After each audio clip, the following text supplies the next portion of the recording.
আসন্ন ফুটবল মৌসুম থেকে প্রিমিয়ার লিগের 4 ক্লাবের নাম প্রত্যাহারের খবর বিপাকে ফুটবলাররা। ক্লাবগুলোকে খেলায় ফেরাতে ফুটবলাররা বাফুফেকে উদ্যোগ নেয়ার আহ্বান জানিয়েছেন। এদিকে ঐতিহ্যবাহী ব্রাদার্স ক্লাবের আহ্বায়কের দায়িত্ব নিয়ে ক্লাব পুনর্গঠনের কথা জানিয়েছেন ক্রীড়া সংগঠক ইশরাক হোসেন। এছাড়া বাফুফে থেকে সভাপতি ও নারী উইংয়ের চেয়ারম্যানের পদত্যাগ দাবিতে মানববন্ধন করেছেন সাবেক নারী ফুটবলার ও সংগঠকরা। বিস্তারিত মাহফুজুল ইসলামের রিপোর্টে।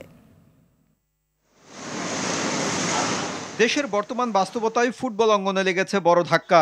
বাফুফের আবেদনের প্রেক্ষিতে ফিফা দল বদলের সময় 3 দিন বাড়ালেও বাস্তবতা হলো এখনো দল গোছাতে পারেনি বেশিরভাগ ক্লাব। এর মাঝে খবর 4টি ক্লাব প্রিমিয়ার লিগ থেকে নিজেদের প্রত্যাহার করে নিয়েছে, তাই রাস্তায় নেমেছেন ফুটবলাররা। এমন বাস্তবতায় বিপাকে পেশাদার লিগের ফুটবলাররা। রুটি রুজিতে বড় ধাক্কা পড়ার শঙ্কায় থাকা ফুটবলাররা চেয়েছেন এর প্রতিকার। বাফুফের কাছে বিভিন্ন দাবি দেওয়া ছাড়াও ফেডারেশনের কাছে চেয়েছেন সমাধান।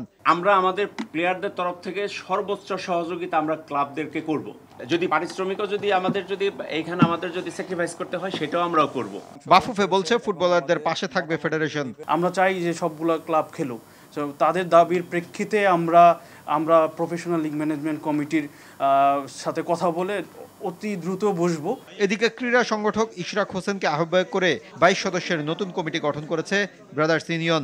দায়িত্ব নিয়ে ক্লাবের ঐতিহ্য ফিরিয়ে আনার কথা জানান ইশরাক হোসেন। আমরা ক্লাবকে তার পূর্বের যে গৌরবোজ্জ্বল যে একটা ভূমিকা ছিল ক্রীড়াঙ্গনে, সেই জায়গায় আমরা ক্লাবকে নিয়ে যাওয়ার জন্য এই পদক্ষেপটি নিয়েছি। ক্লাবের যে ইনফ্রাস্ট্রাকচার সেখানে আমরা এটাকে ডেভেলপ করব, যাতে করে এখানে নতুন খেলোয়াড় তৈরি হতে পারে। অন্যদিকে বাফুফের সভাপতি ও নারী উইংয়ের চেয়ারম্যানের পদত্যাগ চেয়ে মানববন্ধন করে সাবেক নারী ফুটবলার ও সংগঠকরা। এছাড়া দেশের ক্রিকেটকে বাঁচাতে বিসিবির সামনে মানববন্ধন করেছে সমর্থকরা। মাহফুজুল ইসলাম, RTV, ঢাকা।